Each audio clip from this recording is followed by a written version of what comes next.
Hey everyone, welcome to the most opinionated space podcast on the internet. Ad Astra, the podcast where we talk about the intersection between space, policy, and technology. I'm Jack. And I'm Newton. I have a Master's of Public Policy degree with a concentration in Science and Space Policy. And I'm a PhD in Computer Science and an all-around tech geek. All right, don't forget, follow us on Twitter at @AdAstra_podcast, like us on Facebook, and subscribe to our mailing list on elemental.fm to get regular updates from the team. And if you like what you hear, give us a review on iTunes and recommend us on Overcast. Okay, so to channel John Oliver, only time for a brief recap of the week. We've got listener-submitted queries up front, where we'll talk a little bit about the NASA NextSTEP program and IKEA's commercial contracts. In our latest from Washington, we'll talk a little bit more about the Space Corps and how it will solve DoD space problems. Then we dive a little bit into America's future and how it's both commercial and traditional, and how we can talk about the intersection between those two. In the space news highlight of the week, we have some news from Buzz Aldrin. You'll want to stay tuned for that. In international news, we talk about a heist, a bit of a heist in space or for space. In latest in tech, we chat about Lockheed opening up a new plant in Colorado. Then we have a bit of a spotlight on the outer solar system, shall we say, for now. And then coming soon to space. Well, we have a treat for you guys then. So, Jack, kick us off. All right. Well, so the first thing, like you said, Newton, is that we're touching on the listener submitted topic from last week. So actually, it was about a week and a half ago then that Adrienne McLean, a wonderful volunteer who comes to Humans to Mars. She's an author. She does a bunch of awesome space stuff. Make sure you follow her on Facebook. And she's very active in the Mars Society Facebook group. So be sure to look out for her posts there. But so she asks, what about an episode on commercial contracts to design the living comforts for space modules and habitats? And it links to this article where a couple IKEA designers took a trip to one of NASA's facilities that simulates life on the red planet. So you've heard us talk about like the Hera program before. It's a very similar program. This is the one that's in Utah. So Hera, yes, I think, is in Arizona, but Utah Hera's in Arizona, and then there's one out in Hawaii as well.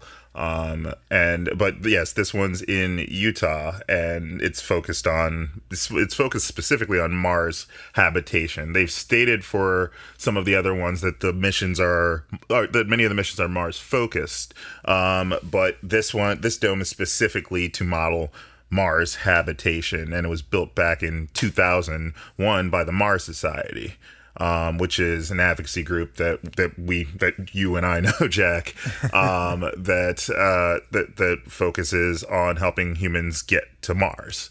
So there was a really interesting venture by IKEA to have some of their folks go in and simulate life on Mars. And we talked a little bit about this offline over the week, Jack, but it's not like IKEA is getting ready to do any space contracts, are they? I'm pretty sure there's a lot of policy that forbids that. So if many of you know, IKEA is not an American company, and they're actually not based in Sweden. They're actually based in the Netherlands. So IKEA is not, I mean, the article that we have linked in the show notes is pretty explicit about that IKEA does not have some contract with NASA to do this design work, but five of the designers spent 3 days within this model Mars habitat, to simulate what life on Mars is like and give the folks at IKEA some ideas potentially for designs for terrestrial implications, if you will. Yeah, that's what I read, that a lot of this is about, designing furniture for smaller spaces. You have the entire tiny house movement that's going on. And as the population grows, IKEA knows that it's going to have to accommodate 9 billion people being here by what are they saying now, 2024, 2025, something, or like 20, I think 2030 is like the latest or something that 2030 is the latest, reach. but I've heard as early as 25. Yeah, it's IKEA is preparing for that kind of living and just having a global market. There are other countries that are even more stuffed with people than ours, and they are preparing to have business in those kinds of markets, ones where we're in communities where we're building up and in compact spaces, and people are adjusting to not living in massive houses but in small habitats. So they want to be at the forefront of that. Yeah, and minimizing waste. And I mean, this is an example of spin-off technology in a certain way. It's not actually taking the technology developed by NASA or the Mars Society and converting it to a terrestrial use. It's stuff that's being used terrestrially anyway for the development of space that might have a dual use. Right. So limiting waste. So that there's a whole thing in here about how when you eat your food on a space station or on a habitat, you can't just throw your trash away. It has to be recycled. You have to minimize waste product. So I know that's been a push by a lot of companies, and especially IKEA, to minimize the amount of extra boxes and packing materials that they send you, and to maximize the efficiency of what you're getting as a consumer. And this is sort of using space as a springboard for developing those ideas. Right. Yeah. And it wasn't, they tried to keep it not exactly like Mars, keeping in mind that it is IKEA and whatnot, but they try to get as close to Mars as possible. But they had a full kitchen, which probably wouldn't have that when we're on Mars. It'd be a very different kitchen, let me put it that way. Yeah. They did buy food at a local grocery store, so they got to cheat a little bit. But they tried to only buy fruits and vegetables that might one day be able to be grown on Mars. So, I mean, this also kept it cheap. They couldn't simulate or emulate the entire the entire thing like one would do on, for instance, the HERO program, right? Yeah. So, it was an experiment to get, like you said, get these folks thinking about designs, thinking about the needs of people that are living in these tiny spaces. And it's nice to have sort of people from outside of NASA, from way outside of NASA, thinking about these things, because not only are they getting ideas to market in future use cases and around the world, but they've also likely passed some ideas to NASA and had some feedback that may be used going forward as far as comfort for astronauts as they're on a Mars journey or any fairly long journey in space, including the International Space Station or soon the Deep Space Gateway. Yeah, so. And this also creates a certain level of buy-in within the I guess community that exists around space. So people in NASA and advocacy groups are of course in favor of going to Mars. They want to see the space program expand and be successful. But those crazy people. They're very crazy. But it's the people who come in from the outside, the people from IKEA, or I see it a lot in Hollywood, where they'll come in and use some ideas from science or space exploration, and especially in the case of Hollywood, sort of extrapolate on it and romanticize it a little bit. But it creates this buy-in in communities that maybe we're not easily accessing. Because, if you're in rural, Iowa, you're not going to be looking at NASA Watch every day. But what you might be doing is, you might go to the movies. Oh, and there's this movie about Mars, and suddenly you're interested in Mars. And then that's one more person that you have. And you multiply that by the number of people that go to theaters and the number of movies that come out about space every year. And you just start building this culture around space. I wouldn't be surprised if that's more balanced than you think it is. Like, with rural Iowa and all of that, I get the feeling that more people get distracted, maybe, or maybe distracted is not the right word, but that lets people maybe think about space than you would think in sort of the major cities, the major areas. They're distracted by so much more. They're distracted by politics and things like that. Whereas, NASA's operating out in those rural, NASA's out in Utah, NASA's out in Arizona, NASA's out in Huntsville, all of these other places. So maybe not just rural Iowa, but also, urban Chicago or Los Angeles. We've had enough trouble getting people to think about that stuff here in DC, right? Well, I mean, especially in DC, when you have people with so many things on their plate, and especially if you work in a very contentious policy area. I know a lot of people in the healthcare industry or in transportation or housing. They're not thinking about this stuff. They might like space, but they're not. Yeah. This is not on the forefront of their mind. But then you have the people like us, the real nerds, who do have this at the forefront of our mind, and I guess it's our job then to communicate the importance of this stuff. And you see it in when stuff like this happens, where IKEA goes out and has a couple designers spend a couple days with people from the Mars Society, or they make a television show about Mars and Ron Howard directs it. Yeah, like there's different ways in which our community reaches out to others, or that those communities outside of us reach in. I mean, I can't think of the number of times in which someone who doesn't work in space, doesn't know much about it, but then like sees something about space and then is suddenly like really interested, and it harkens back to that curiosity that we feel when we look up at the star. We can wax poetic about this for another 15 episodes, but leave it to Neil deGrasse Tyson. I'll leave it to Neil.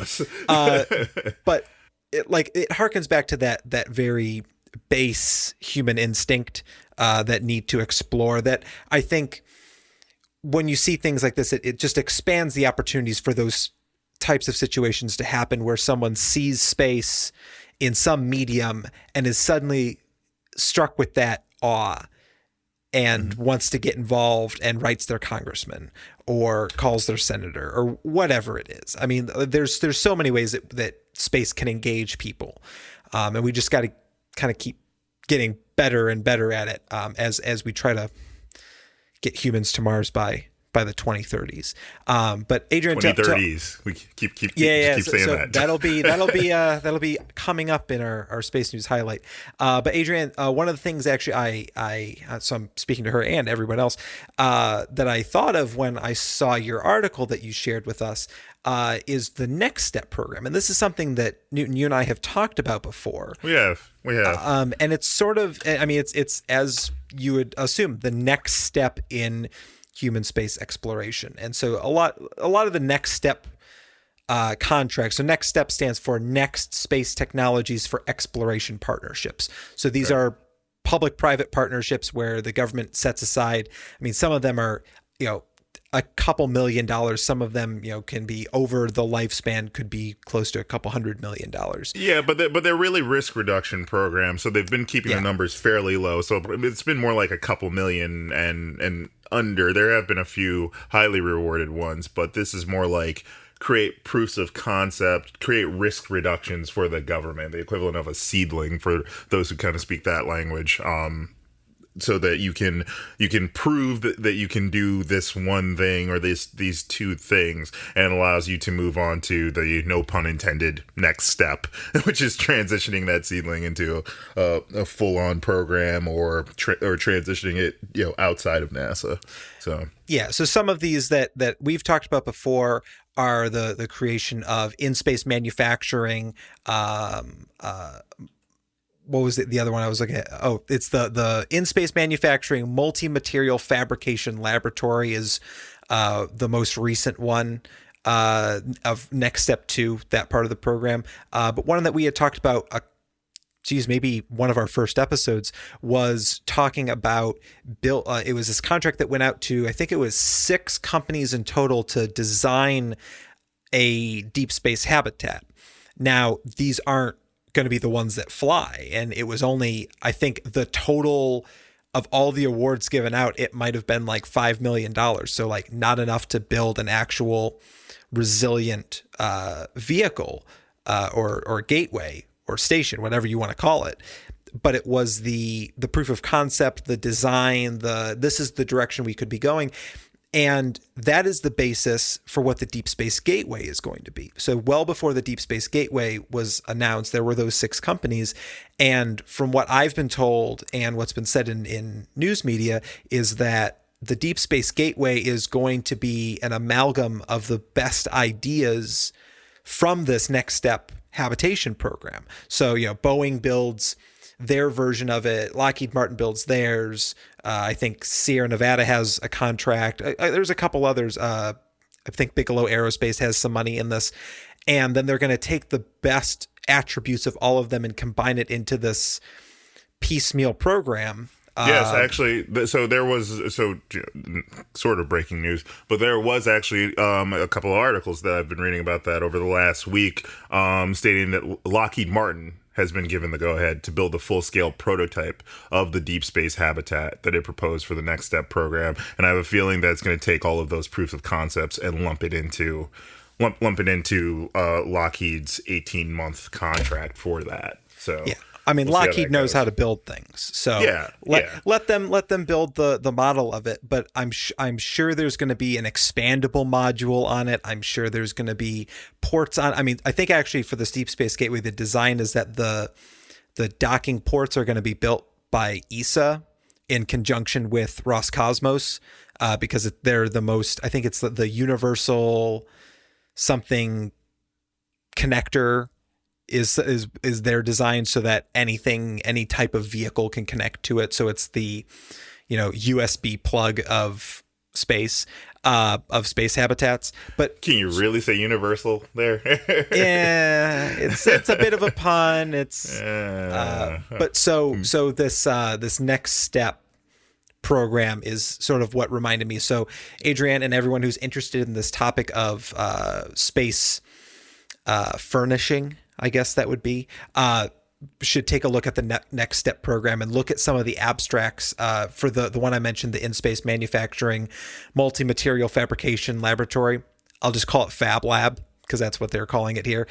There's an abstract currently posted on the NASA website, which we have linked below. And it just sort of details what the award is, what they're looking for, and who is, like what the ideas might be that people submit. And if you come up with an idea yourself and you have a couple $1 million to spare, feel free to build your own Fab Lab.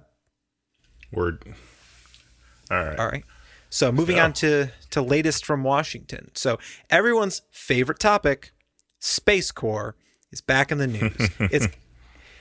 I don't know when this Space Corps news cycle is going to end. But it seems like every week we have just another little tidbit for listeners to hear about. So Space Corps, if you're unaware, is supposedly going to be a part of the Department of Defense. It's going to be analogous to the Marine Corps in the Navy, but Space Corps is going to be under the Air Force, and it's just they're going to put all the different units and installations that deal with space from across the entire DoD, all underneath the Air Force's Space Corps.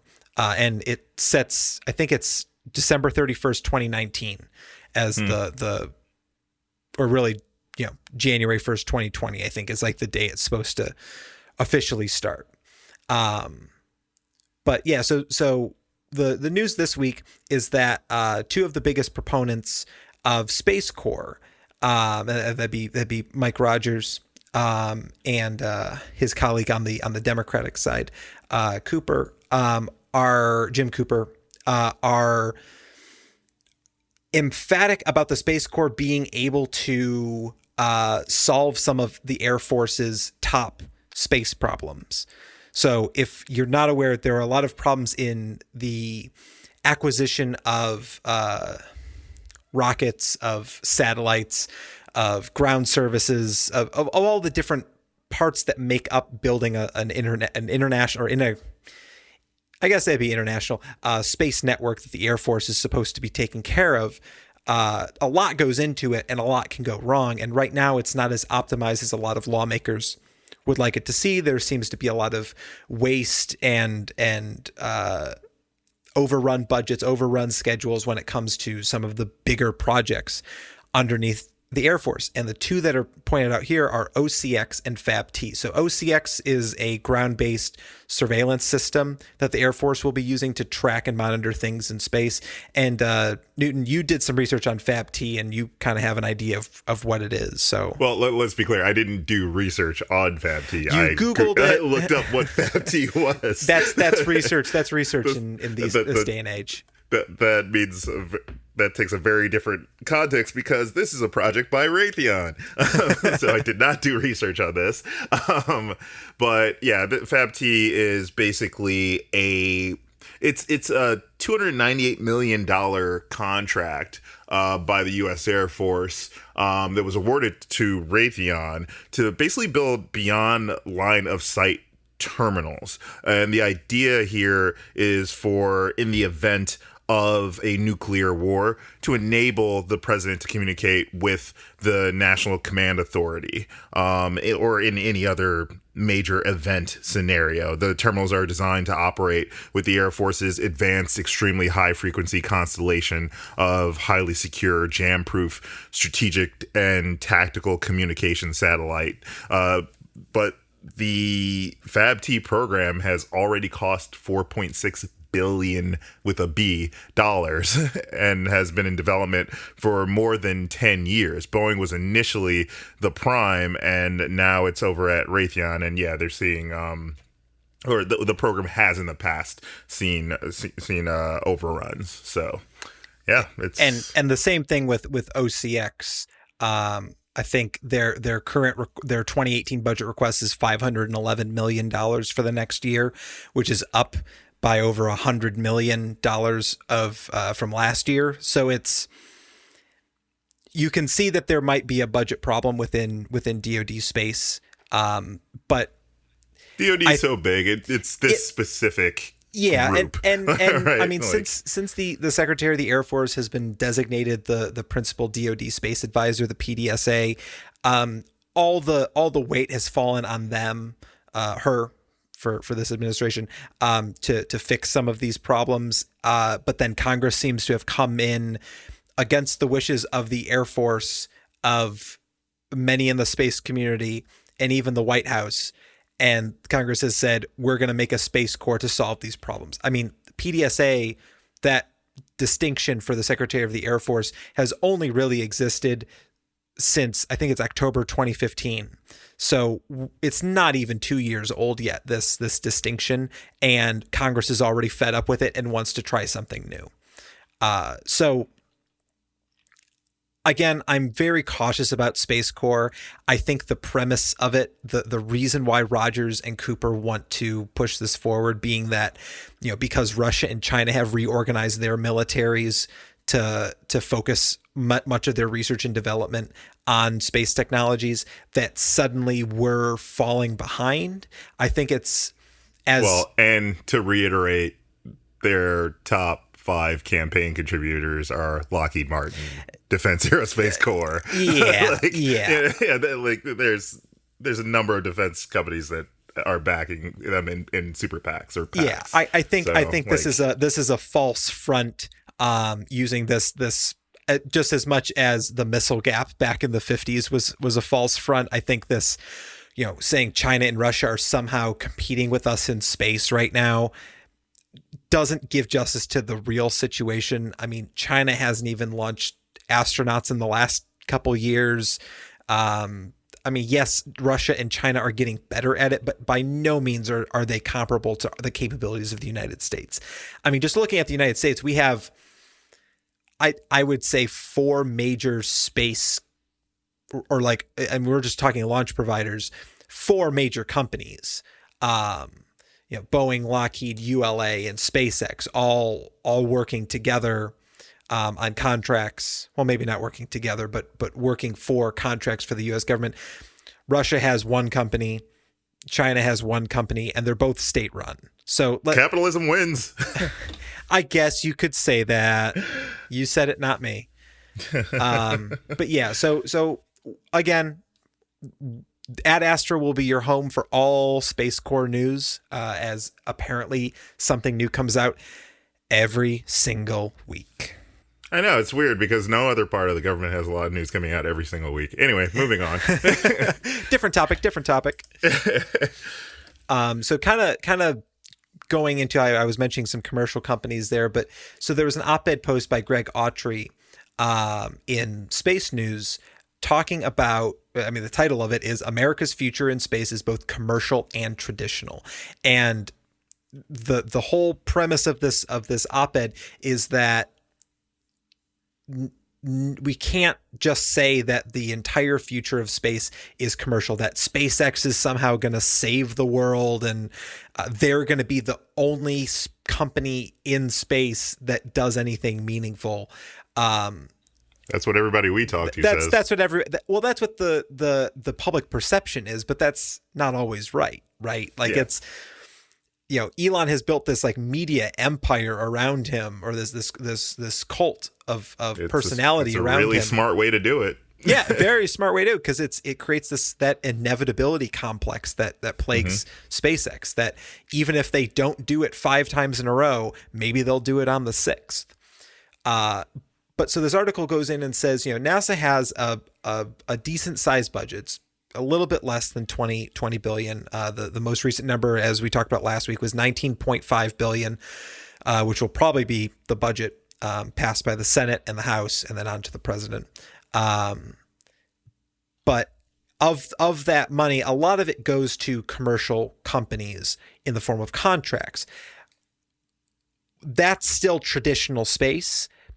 Commercial space is that the stuff that happens outside of government contracts. So that's when Eutelsat goes to Blue Origin and says, I want you to launch this satellite for me. That no government interference necessarily happens in that interaction. And so what this op-ed talks about is that NASA needs to start moving towards a more mixed system. Or maybe not just NASA, but our entire space economy needs to work towards a better mix of commercial and traditional. So, NASA needs to be creating, well, maybe not NASA, because they're just the ones that carry out the orders, but Congress and DoD specifically need to start creating more market incentives for space companies to take advantage of developing new technologies that then can be used later on by those companies to provide a new service or new feature on their launch vehicles or mission assurance or whatever it is to clients separate from the U.S. government. That there needs to be a balance between the amount of money that the government spends developing this new emerging market and the market taking care of itself. And that also not everything can be commercialized. That, commercial companies, I mean, as much as everyone loves to say that SpaceX is out to save the world, it's in their mission statement to put humans on Mars and all that, but their bottom line is to make money. If they're not making money, they can't build rockets. If they can't build rockets, they can't save the world. And if they can save the world, they don't make money. And then they don't make money, and then it's the cycle. So they have to be making money, and they have their stakeholders, which are private benefactors up until this point. So there's certain things that commercial companies won't do. So like sending the Clipper orbiter to Europa, or sending a lander to Europa, or sending a new rover to Mars. Like, ULA might be the thing, might be the rocket that we're launching, Mars 2020 on, or Arianespace might be the rocket company that we're using for James Webb, but they don't have anything to do with the actual operation of that of that satellite system or rover or telescope. They just get the thing up there. That's our traditional understanding of space, and those things can't be commercialized. There's no real money value in developing a major space telescope. I mean, yeah, it'd be really cool if SpaceX wanted to set aside $10 billion, but SpaceX doesn't have that kind of money to just throw at something and hope that maybe they get some return on investment. They're not in this for charity. But there is a contractor operations, or at least operations support market in the government at this point. It's really been highlighted by, in DoD by 8 million, people who are protesting the DoD, talking about the defense industrial complex. Well, there's a government industrial complex. It's a new paradigm that allows for a number of contractors, both big and small, to make most, or if not all, of their money off of being in operations. And the government loves it because it actually makes it easier in many cases for them to shift around personnel and things like that. Not to underline your previous point about sort of the combination of the commercial and traditional, but there is a paradigm now that at least I haven't seen before of people doing actual operations in the government. I mean, you're right. Back in even the Apollo ages, yeah. Lockheed, Boeing, and all of those groups built, the components for the shuttle and things like that. But the people who operated it worked for NASA. Now we're at a point, though, where even many of the people who are operating things, and they're known as quote unquote operations support, are a part of those companies. And those companies are making money off of that as well, which has ups and downs to it. It has pluses and minuses. Yeah, but I would still consider that traditional space. That's government paying for a service provided by a contractor. So, I mean, even like Apollo was built by North American, or at least the lunar module was. NASA doesn't necessarily build the things; they just put stuff together that other people build. I mean, and that's been the case. And yeah, there's this new class of contractor, the operator, that's pretty new to this paradigm. But I don't think it's been as big a paradigm shift. I think what this article is pushing for is that the commercial space being company to company, not or individual to company in the case of space tourism. Sure. Whereas traditionally it's government to contractor, or government to company, or government to group of companies in the case of ULA. But in that same vein, that there's certain things that commercial companies won't do for another company or an individual or group that they're working with. I mean, you have companies like Planet who have developed a remote sensing capability, a constellation of remote sensing satellites, and they sell data to any number of organizations. So there is money in remote sensing and having a camera in space pointed at the Earth and having a bunch of them and continuously monitoring the planet. But there's not much money in, Blue Origin building another, very large telescope and pointing it at Alpha Centauri. There's no money in that. I mean, unless, suddenly Alpha Centauri is made of pure gold and, the Trump administration wants to send a rocket there immediately. Like, unless something crazy like that happens, I don't see the traditional areas changing too much. What's going to be changing is the commercial markets that open up. I mean, because even 5-10 years ago, if you would have said there would be a market for remote sensing, I wouldn't have believed you. I mean, because that was such under the purview of government control. Was NOAA built satellites, or contracted out to people to build satellites to look at the Earth. Maybe 20 years ago, I wouldn't have believed you. I'd have certainly believed you 5 or 10 years ago. Yeah, for remote sensing, yeah. Maybe 20 years ago, but yeah, then I would have been 3. So right, yeah. But thanks, Jack. Just got to remind you every so often. But yeah, I think that the commercial realm will be the one that's the most dynamic and changing, where you'll see new markets open up in the near future, and you very well could see in the next 10 to 15 years. Space mining become a thing, but the chance of some of these things happening is pretty slim.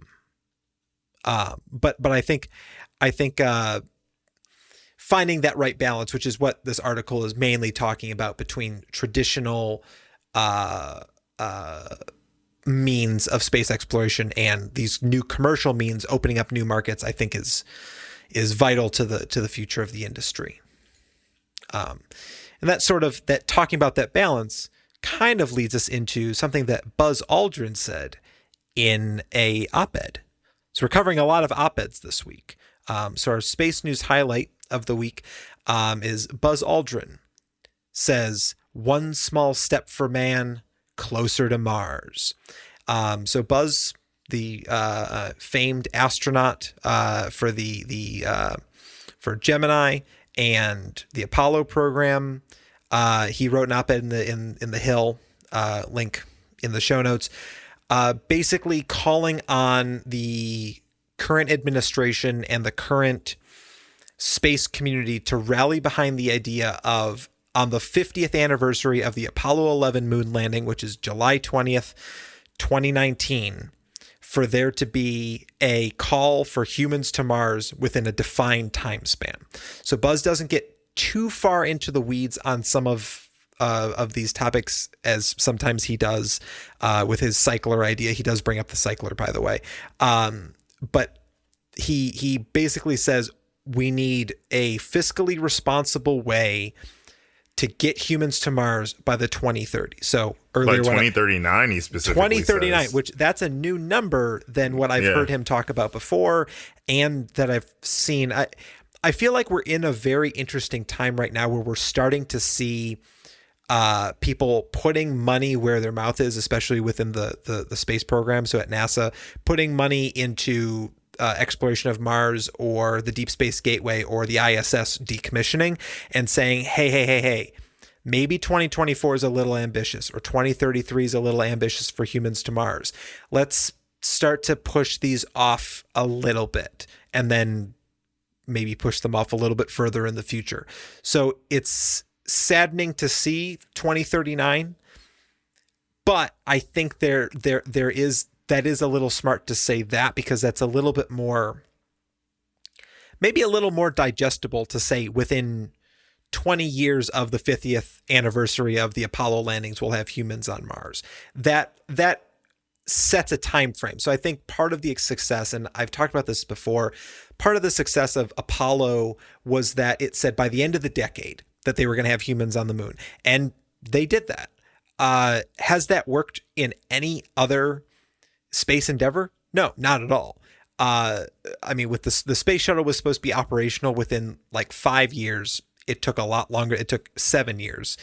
The ISS was supposed to be operational by the beginning of the 1990s, wasn't really operational until 1999, or really even 2000.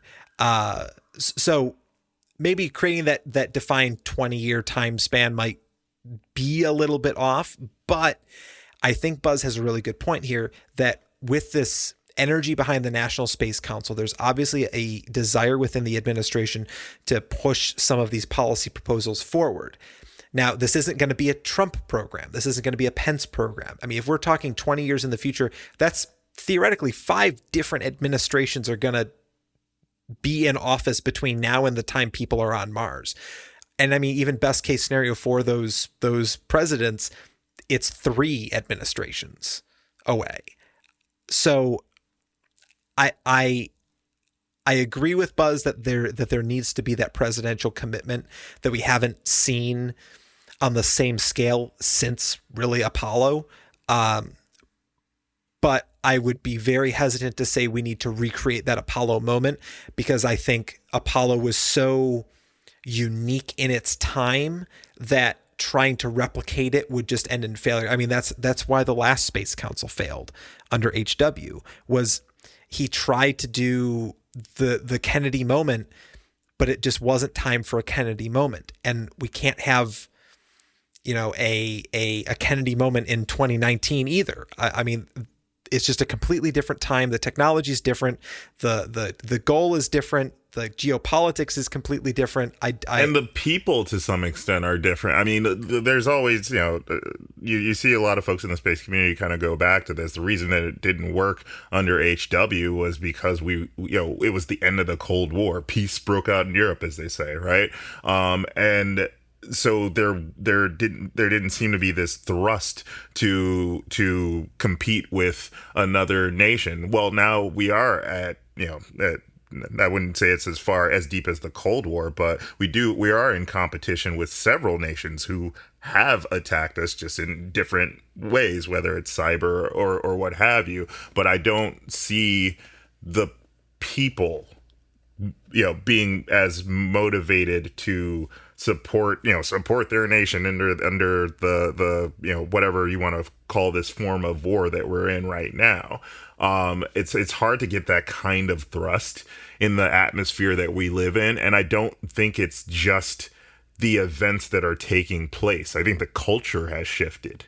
I don't, it's very hard. And I know that's kind of, I don't want to be doom and gloom and all sad on the podcast, but it's very hard for me to see Americans specifically getting behind that kind of single cause again for any reason. Like, I mean, I know it sounds bad, but I mean, what would thrust us into doing, if let's say it were a good idea for us to have another Apollo era type space program where we're tossing out money to go to space left and right?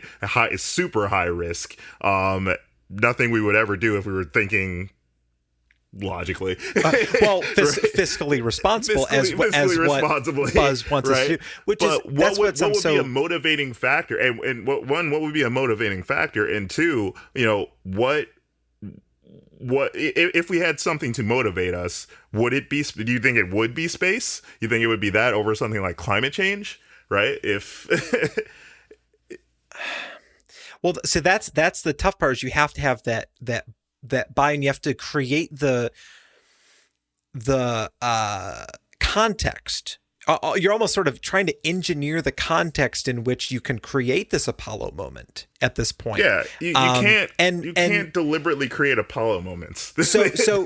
And I mean, so the Apollo moment came about because, and Buzz mentions tapping into the talents of 400,000 people that bonded together to make real a vision.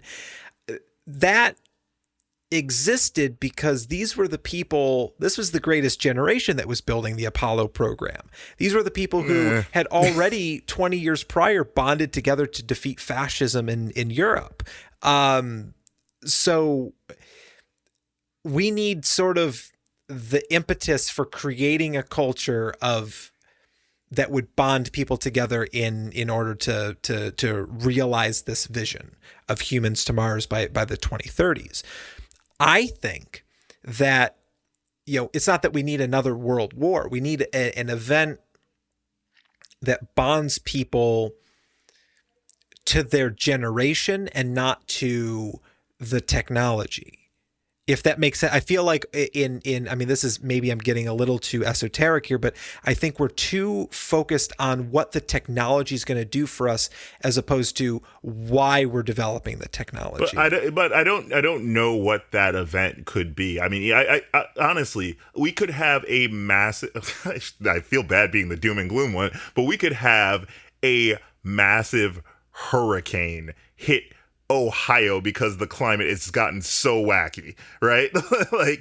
And I don't see us bonding together over that single cause to do something like, let's say, going back to the example of climate change, to fight climate change, right? Like, it's very hard for me to, at this point, with the way that the culture's changed, the social dynamic has changed so much, and I'm not going to stand on the soapbox because we're already at 43 minutes here. But like with the internet, people being able to glob onto sort of social circles, the tribalism that is embedded in that, to me, it's very hard for me to see us getting outside of sort of these adversarial stances with each other and bonding together over a single cause. It really is. I mean, yeah, we can all say that we're bonded together. 9/11 was a moment for us to bond together, right? Like, yeah, we bonded together, but there were significant arguments, as there probably should be, about what to do afterwards, right? And we also went down the wrong path. And I'm going to blame George Bush until the day I die, but there was, there was potential in that to bring people together under a common banner. I don't know if it would have been smart to say 5 years later, okay, you know how we bonded together for that 9/11 thing? Like, let's do Mars now. Like, I don't think that would have created the same fervor around Apollo. And I maybe shouldn't have said we all bonded together after that, because going back to going down the wrong path. I don't think it was. I think people bonded for September 12th, and then after that, everything diverged.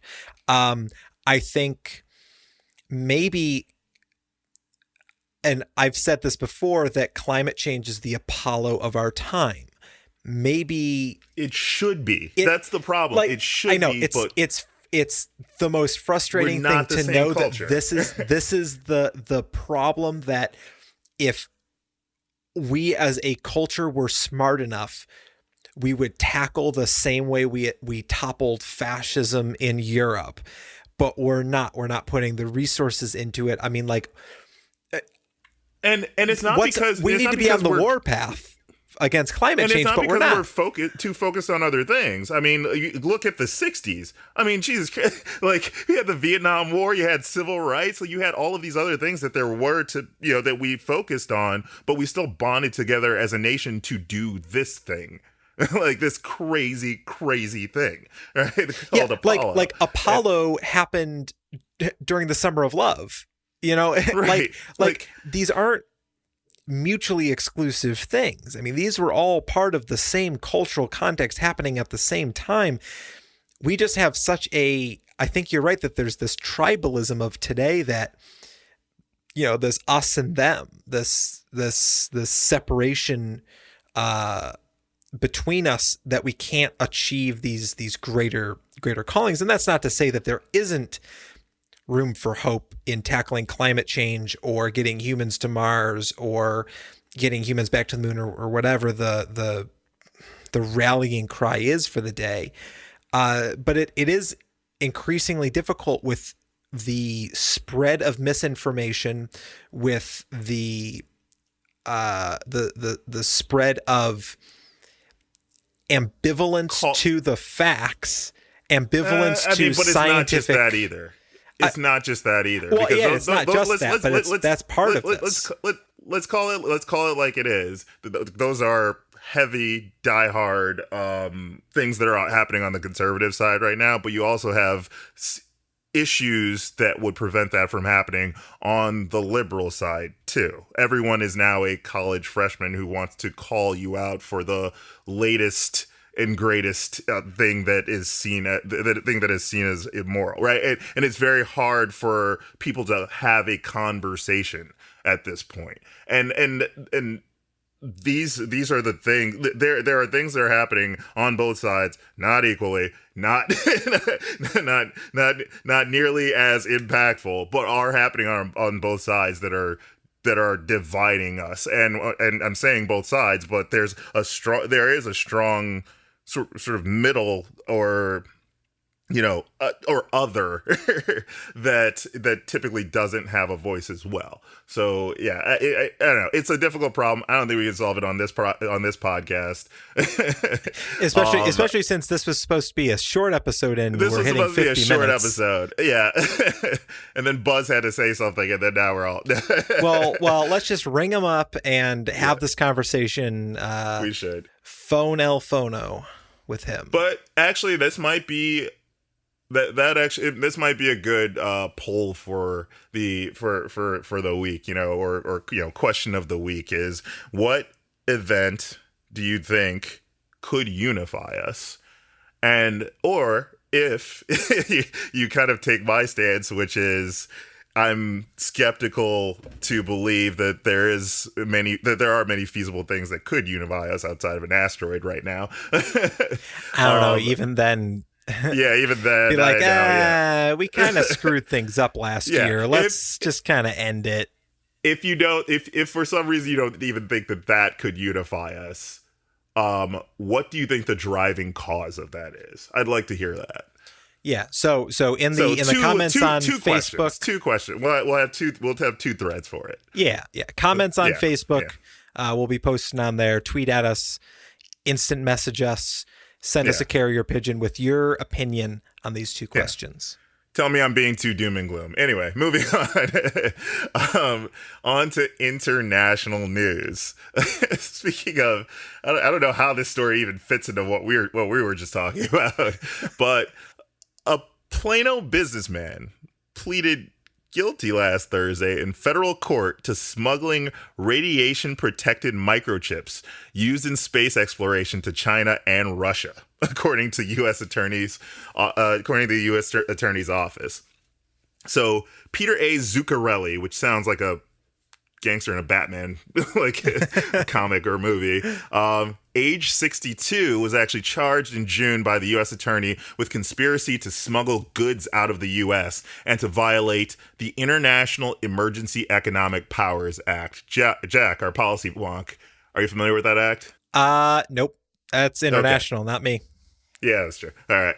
So the International Emergency Economic Powers Act, or IEEPA, authorizes the president to declare the existence of an unusual and extraordinary threat to the national security, foreign policy, or economy of the United States that originates in whole or substantial part outside the United States. It further authorizes the president, after such a declaration, to block transactions and freeze assets to deal with the threat. And in the event of an actual attack on the United States, the president can also confiscate property connected with a country, group, or person that aided in the attack. I hope our current president doesn't realize that he has this power.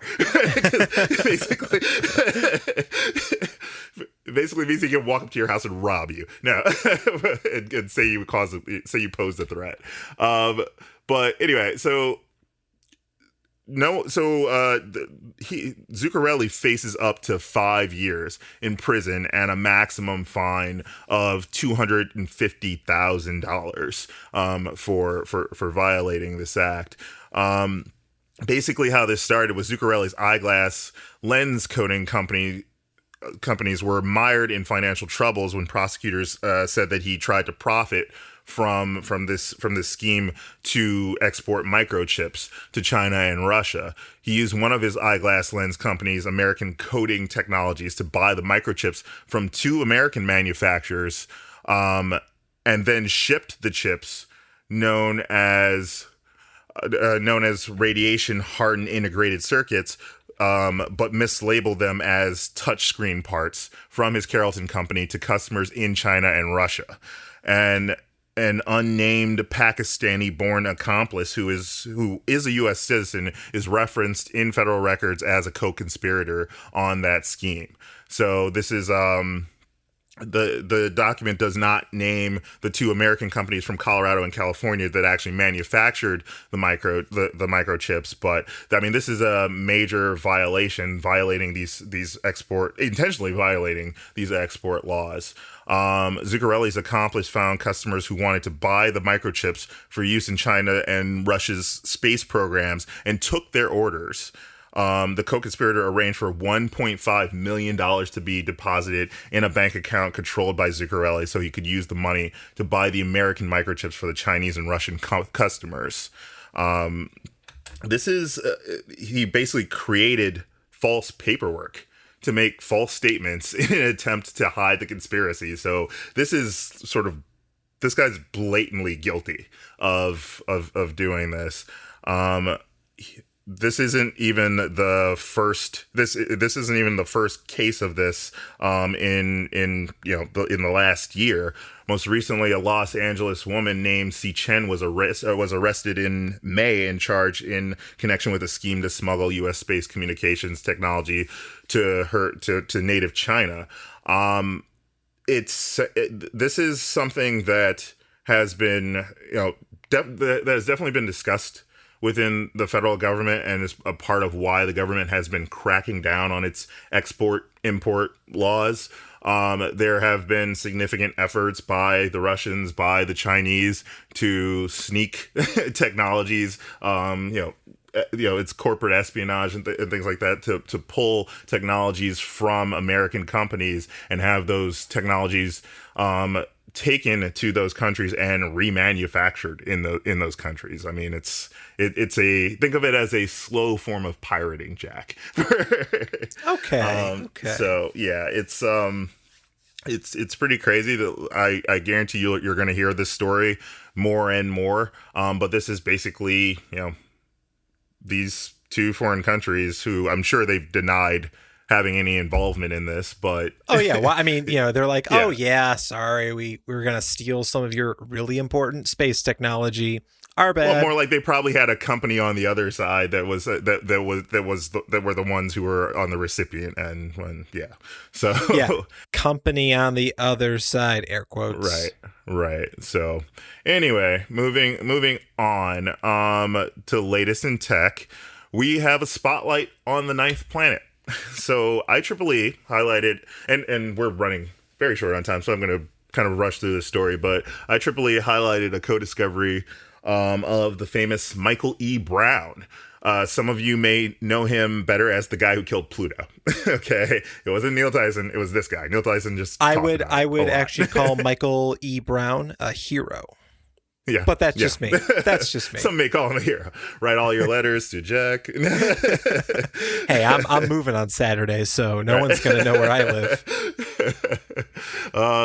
So I mean, and Michael does this too. He always jokes about how Pluto had it coming at this entire time, blah blah blah. But he's still, nonetheless, he's still gainfully employed at the California Institute of Technology. Brown is actually a co-discoverer of a true ninth planet, a real ninth planet, one that potentially owns its actual own orbit. It's a Neptune-sized world out on the edges of the solar system that's so massive that it may have actually tipped the entire solar system a few degrees sideways. Calculations that Brown published last year with Konstantin Batygin, a former student of Brown's who now occupies the faculty office next to his, suggests that that Planet 9 is real. Somewhere out there, they are convinced that drifts a frozen world so distant from the sun, perhaps 5.5 light days or roughly 150 billion kilometers, that high noon on its surface is no brighter than a moonlit night on Earth. This is a story that I caught on to it must have been a year ago or so. But basically, they've been taking a look at gravity on sort of the outer edges of the solar system. You know how we've been having a number of telescopes looking at the Kuiper Belt, as well as even New Horizons exploring the Kuiper Belt. Well, this is kind of a part of some of that analysis, not the New Horizons, but but some of the other telescopes that have been analyzing that area, and they noticed that fluctuations in gravity could only be caused by a massive object being out there. So now everyone's on the hunt for where is Planet 9. Although it's thought to be about 8 to 10 times as massive as Earth and 2 to 4 times as wide, it's extremely, extremely hard to spot. And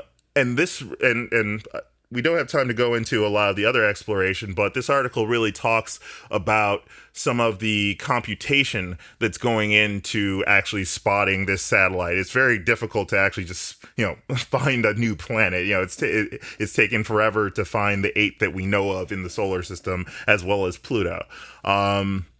Notice the shade, but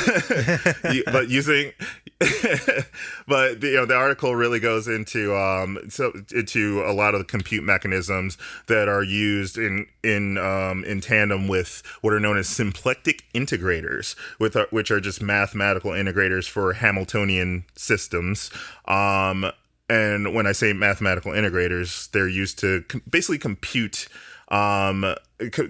ordinary differential equations that, long story short, it allows you to compute the physical properties of multiple objects with different properties over time. So velocity, acceleration, jerk, all of the position, all of those properties over time for massive amounts of objects.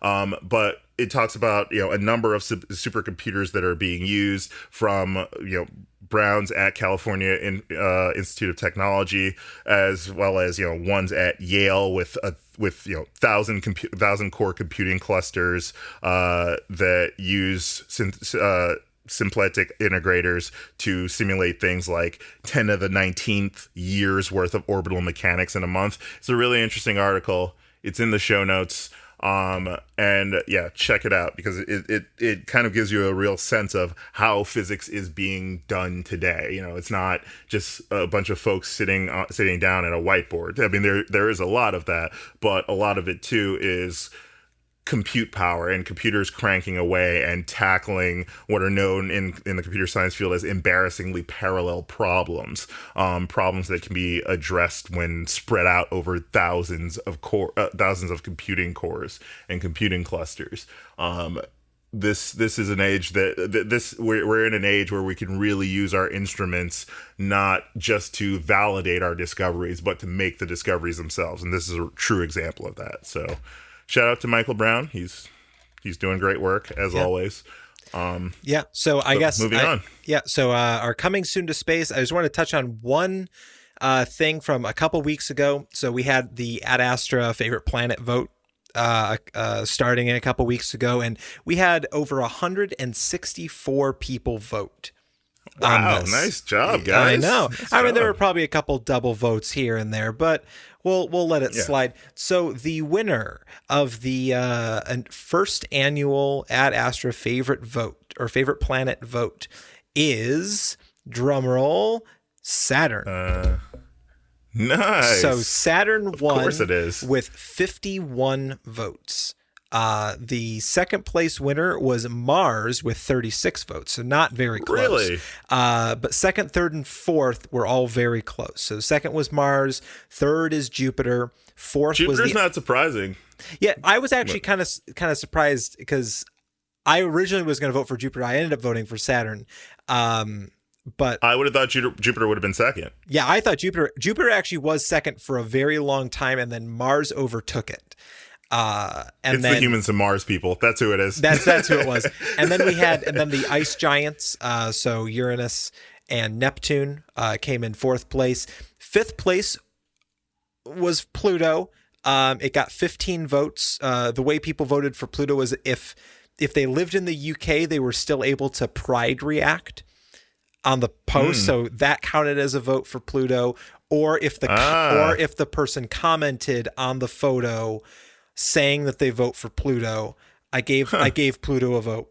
Very cool. With Mercury being in sixth place and Venus being in seventh. Venus only got 4 votes.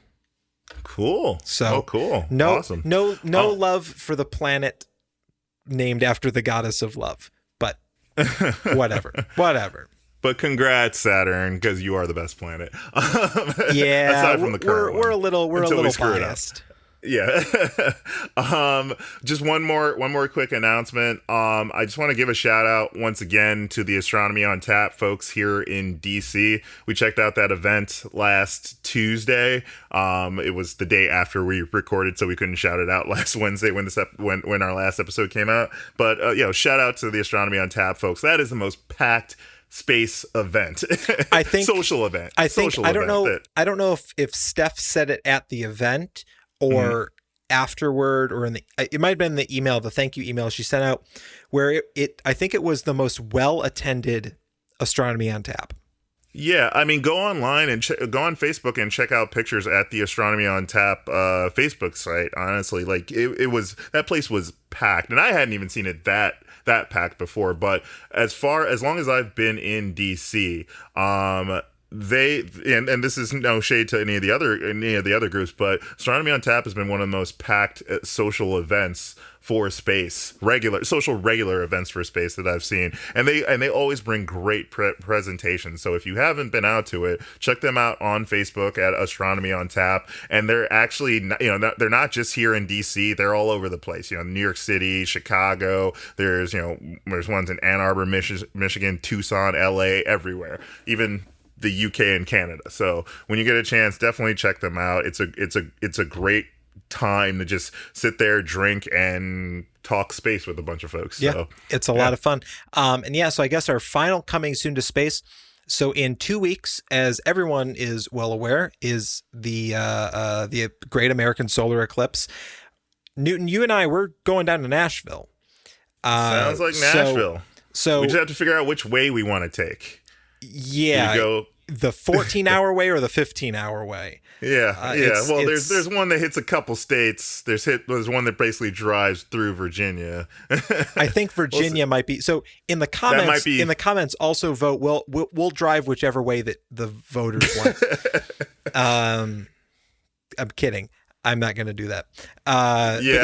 So I'm just not going to comment on that. So our drive we're going to be driving down on the 20th to give us enough time to get down there for the eclipse.